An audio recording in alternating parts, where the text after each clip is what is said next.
yalid wa lam yulad wa lam yakul lahu kufuwan ahad. Tinggal baca. Dari Rasulullah sallallahu alaihi wasallam, "Faka'annama qara'a al-Qur'an." Maka seolah-olah dia membaca sepertiga Al-Qur'an, 10 juz.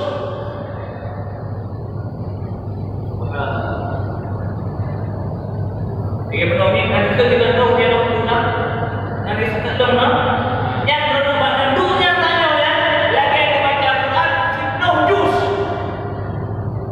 Mungkin lah baca singkat baca Al-Qur'an 10 juz.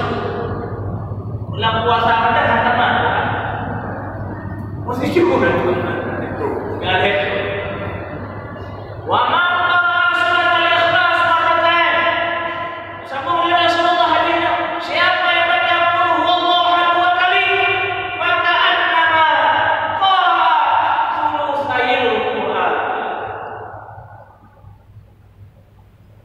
Maka seolah-olah dia telah membaca 2/3 Quran. Thulutsai ini ada mafhum, ada idhafah, ada Quran, ada kamu thulutsail Quran. Seolah-olah dia membaca 2/3 Quran.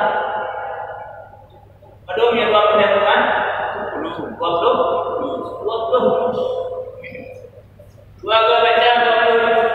Wa man qara'al Qur'an salasa marrat.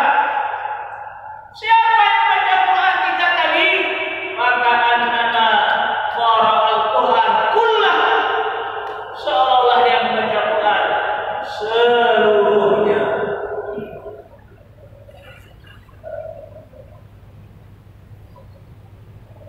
Dan belum umi-umi hadiah yang tidak berlebihan. Qul huwallahu.